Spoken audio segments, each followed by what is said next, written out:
When a lifelong people pleaser finally snaps out of the trance and starts seeing the world as it actually is, something terrifyingly beautiful happens. Most people assume that when an empath stops overgiving, they just become cold, bitter, or entirely selfish. But Carl Jung discovered a completely different reality. You don't become malicious, you become dangerous. You become an absolute threat, not to innocent bystanders, but to every manipulative relationship, toxic family dynamic, and corporate system that has quietly bankrolled its success using your endless self-sacrifice. For years, people have fed on your inability to say no. The moment you step out of that role, you break the unspoken contract that kept everyone else comfortable at the expense of your sanity. Jung called this profound psychological rebirth individuation, the process of stepping out of the collective herd and becoming a fully realized, independent human being. It is the single most disruptive thing a chronic giver can do in a society that is fundamentally engineered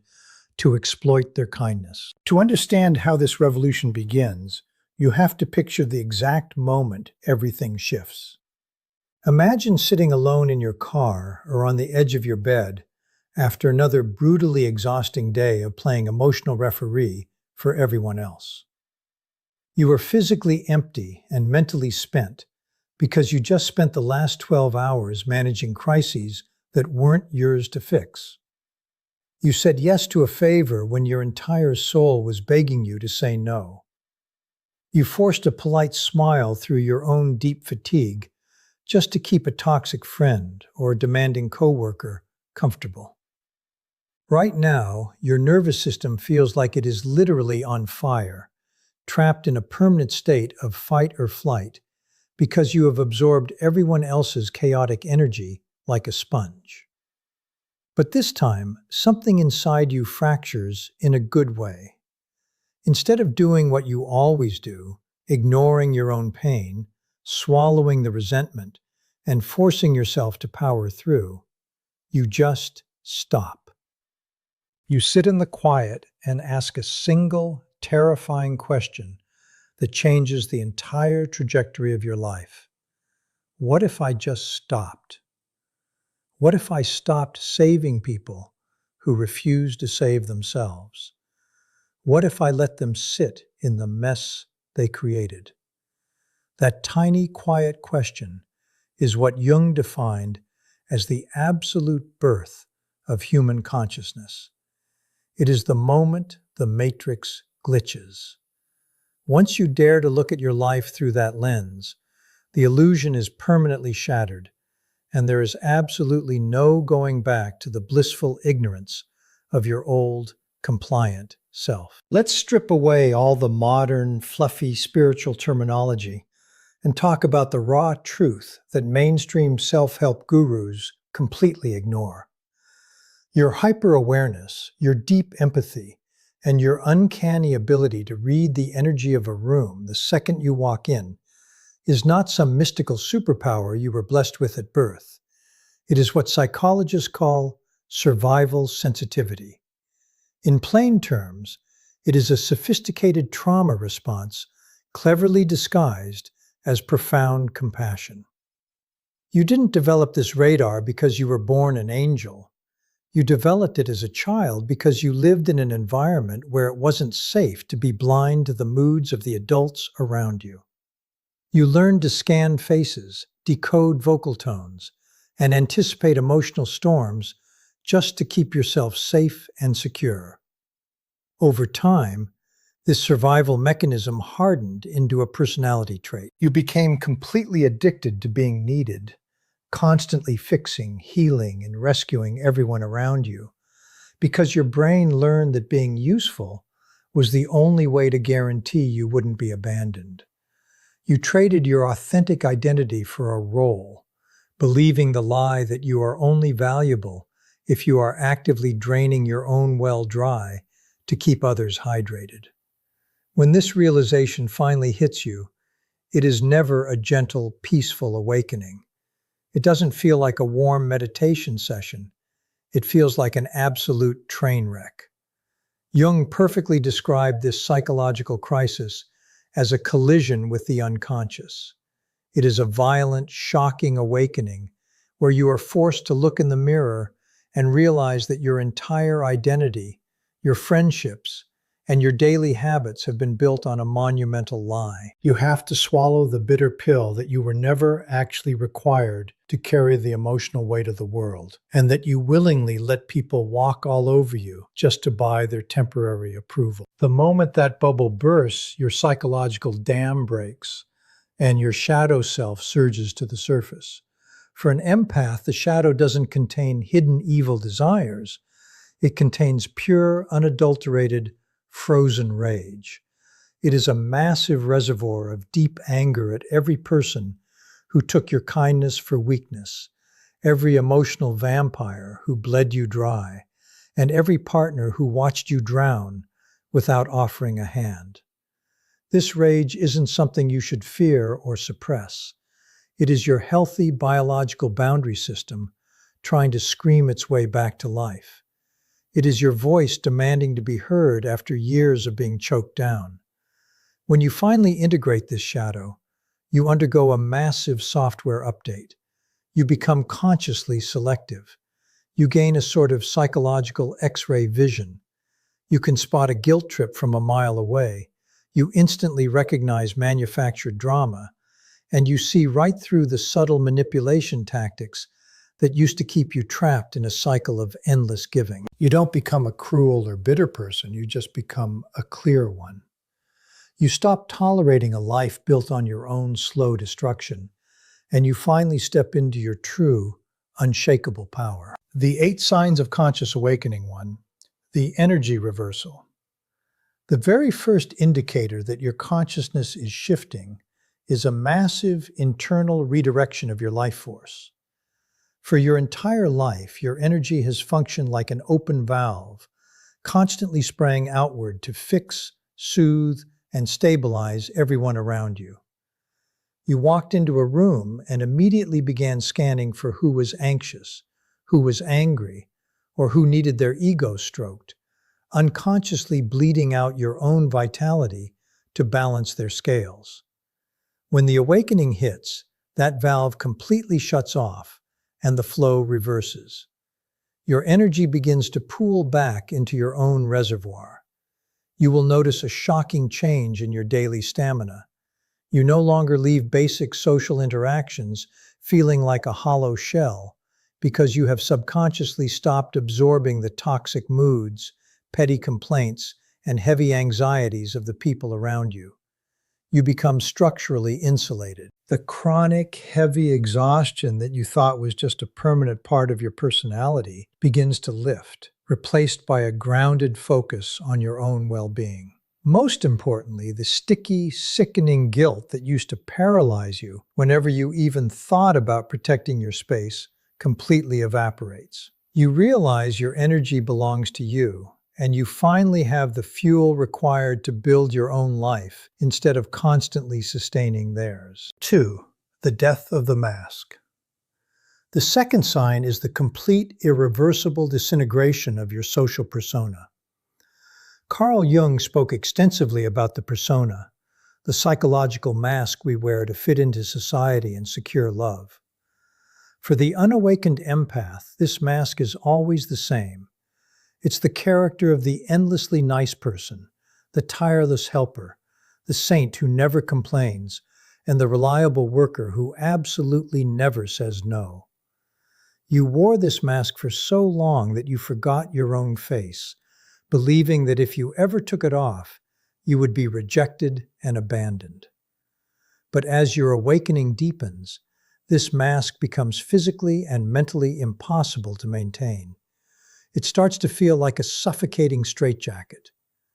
Suddenly, you find yourself speaking the raw, unvarnished truth instead of script writing polite lies just to keep people comfortable. When someone asks for a massive favor that inconveniences you, you express your genuine preference and say no without wrapping it in a decorative bow of apologies. When you are exhausted, you openly admit it and go rest, completely refusing to pretend you have an endless supply of energy just to keep up appearances. This sudden authenticity absolutely terrifies the people who built their comfort on your self-erasure, but you simply do not care anymore. Your radical self-acceptance becomes infinitely more important to you than their shallow approval. 3.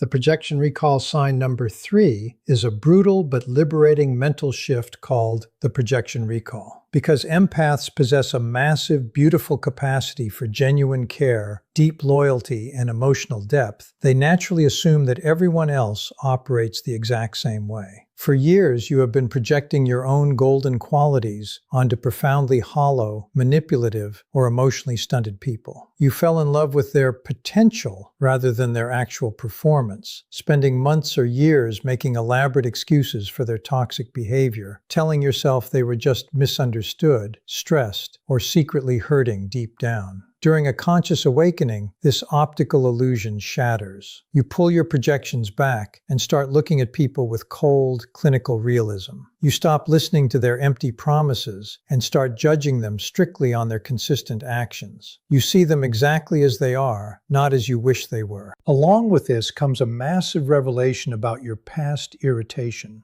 You realize that the intense disgust or resentment you felt towards selfish people wasn't actually because they were bad, but because they were doing what you desperately wished you had the courage to do.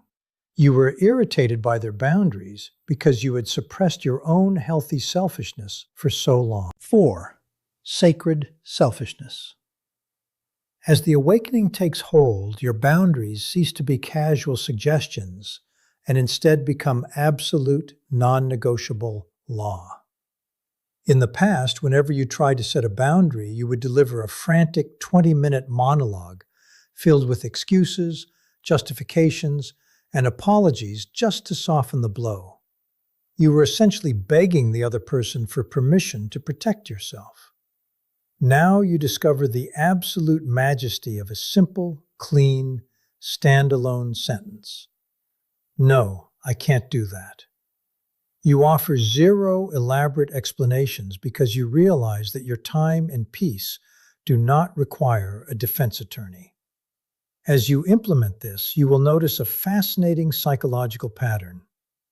The only people who get violently angry or try to guilt trip you for setting a boundary are the exact people who were actively benefiting from your complete lack of them. Their anger is not proof that you are doing something wrong. It is empirical evidence that your boundary is working perfectly. You step into a state of sacred selfishness, realizing that prioritizing your own mental, physical, and emotional health isn't a malicious act. It is a fundamental, biological requirement for living an authentic life. 5. The disappearance of guilt. The 5th sign is perhaps the most shocking and immediate relief an empath can experience: the total evaporation of chronic guilt. Unawakened empaths are practically marinated in guilt. They feel guilty for having needs, guilty for taking up physical space, guilty for resting, and deeply responsible for any disappointment another person experiences.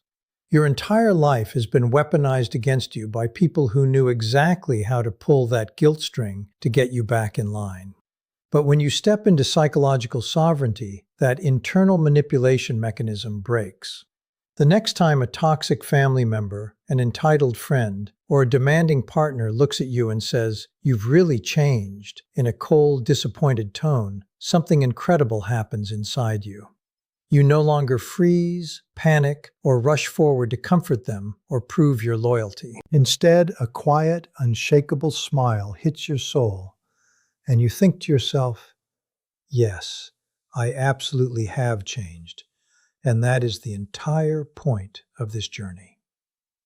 You finally internalize the truth that your worth as a human being is completely independent of their emotional satisfaction or low opinions of you. 6. Authenticity over approval. Sign number 6 is a radical recalibration of your core values, where you firmly place your personal truth far above external validation. For decades, you have been a chronic shapeshifter, constantly molding your opinions, your laughter, and your expressions to match whoever was standing in front of you, just to guarantee safety and likeness. You performed emotions you didn't feel, nodded along with political or social viewpoints you despised, and laughed at terrible jokes that weren't remotely funny, all to maintain a fragile harmony. Awakening puts a violent end to this performance. You choose the discomfort of standing in your truth over the comfortable lie of fitting in, even if that choice completely costs you long-term relationships, marriages, or jobs. You stop pretending, period. This newfound backbone acts as a massive natural filtering system for your life. It functions like a high-powered magnet.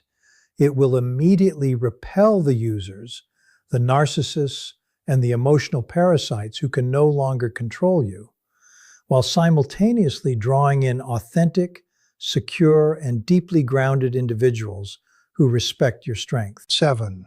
Healing the healer. The seventh sign marks the exact moment you transition from a victim of your empathy to a master of your reality.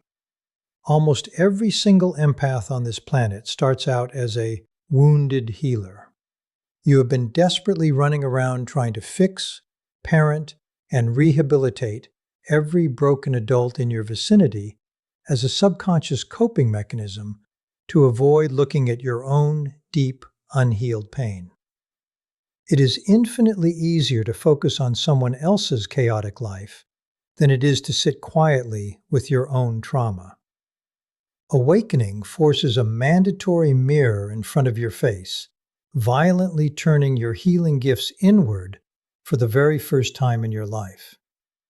You completely stop parenting the fully grown adults around you, leaving them to face the natural consequences of their own choices.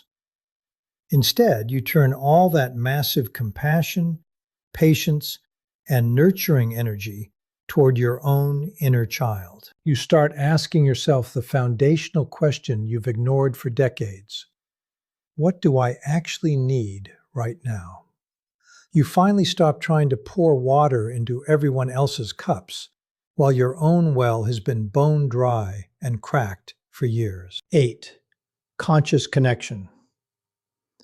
The final crowning sign of this profound transformation is the achievement of what Jung called conscious relationship, or what can be practically described as bounded compassion. Reaching this stage does not mean you turn into a cold, unfeeling robot or a bitter cynic. Your deep capacity to feel for human suffering remains fully intact, but it is now paired with an ironclad shield. You gain the rare ability to deeply care about someone else's pain without foolishly taking that pain on as your own personal responsibility. You learn to love people intensely without feeling a toxic compulsion to rescue them from themselves. You can walk into a highly chaotic, emotionally charged room and read every single subtle dynamic instantly with razor-sharp accuracy. But you no longer look to that room for your validation, identity, or safety. You become completely self-contained. You attract partnerships based on mutual respect, clean communication, and equal giving, rather than the old, trauma-bonded cycles of one-sided exploitation. You look at the world from a place of supreme clarity. You see people's pain, you honor their journey, but you completely refuse to abandon yourself ever again. The moment you choose to stand in your own power, you must prepare yourself for the inevitable fallout. For years, your relationships operated under an unwritten, unspoken contract. You provide endless emotional support and unquestioning compliance, and in exchange, they grant you conditional acceptance and temporary peace. The very second you break that contract by setting a firm boundary or prioritizing your own sanity, the dynamic shatters. When you stop playing the role of the reliable, predictable emotional sponge, certain people will pack their bags and exit your life. Let them go. Do not chase them. Do not beg them to understand your perspective, and do not compromise your growth just to lure them back into your space. Their departure isn't a tragedy. It is the trash taking itself out. You need to understand that this awakening doesn't mean you are losing your beautiful capacity to feel deeply or that your heart is turning to stone. Instead, you are evolving from a state of raw, uncontrolled vulnerability into what can only be described as conscious sensitivity. You still possess the profound gift of deep empathy, but you are no longer at its mercy. You are now the gatekeeper of your own mind. You possess the executive authority to look at an external emotional storm and choose exactly what to analyze and what to completely reject. You can care about a situation without letting it infect your peace, effectively building an ironclad shield around your soul while keeping your innate sensitivity fully intact as a superpower. To permanently maintain this state of psychological sovereignty and protect yourself from slipping back into old, draining habits, you must swear by a new set of non-negotiable rules. First, you must live by the law to feel everything, but absorb absolutely nothing. You can observe someone else's anger, anxiety, or grief with complete clarity, but you must remember that their emotions are their private property, and you have zero obligation to host their chaos inside your own body. Second, you must commit to giving exclusively from your overflow and never from your depletion. Your energy is a sacred resource, and if your own glass is empty, the answer to external demands is a hard, unapologetic no. You cannot save a drowning person if you are gasping for air yourself. Third, you must master the art of loving others without completely losing yourself in the process. True love does not require you to dissolve your identity, erase your preferences, or become a shadow of who you are just to keep someone else stable. Fourth, you must make a pact to offer help only when you are genuinely inspired to do so, and absolutely never because you feel guilty or manipulated. If an act of kindness is born out of a fear of conflict rather than an abundance of love, it is a betrayal of your own integrity. Finally, you must ruthlessly trust your own inner knowing over any amount of external pressure. When your intuition screams that a person or a situation is toxic, you believe it instantly, even if the entire world is telling you that you are just being crazy or dramatic. These 5 principles aren't just arbitrary rules. They are your personal declaration of independence. As you begin to implement this code, you must anticipate the predictable backlash from the world around you. Society, along with the highly dependent people in your life, will quickly label your new boundaries as cold, unfeeling, or deeply uncaring. Do not let this gaslighting shake your resolve. They aren't genuinely upset because you lack compassion. They are upset because unconscious, manipulative people completely lose their power over you the absolute second you wake up. Their anger is just a desperate attempt to manipulate you back into a state of easy compliance. What they choose to call coldness is actually just healthy selfishness, which is nothing more than taking full, mature responsibility for your own life instead of letting others dictate your value. You have to finally untangle your self-worth from your self-destruction. You do not have to carry the heavy, crushing pain of the entire world on your back just to prove that you are a good person. You do not have to burn yourself alive just to keep everybody else warm. The world is already filled to the brim with exhausted, bitter, and entirely depleted empaths who have nothing left to give. It doesn't need any more martyrs. What this world desperately needs are conscious, integrated individuals who choose to give from a place of pure choice rather than terrified compulsion. If you have finally reached the point where you refuse to sacrifice your sanity for temporary approval, Make it official in the comments right now and write, "My breaking point became my breakthrough." The old chapter of your life is permanently closed. You are no longer a blind people pleaser trapped in a loop of endless validation seeking. You are fully sovereign, completely self-contained, and entirely free. If you are ready to dig even deeper into how this level of psychological independence completely threatens societal structures built on human dependency and compliance, make sure to watch my deep dive video titled, "Why the Man Who Needs Nothing is Society's Greatest Threat." In that breakdown, we explore the raw, unfiltered truth of how choosing yourself is the ultimate act of rebellion. Understand that the journey you are on isn't just a minor personal upgrade or a lifestyle trend. It is a radical, systemic revolution of the mind. Thank you for listening. Stay grounded in your power, and I will see you in the next dimension.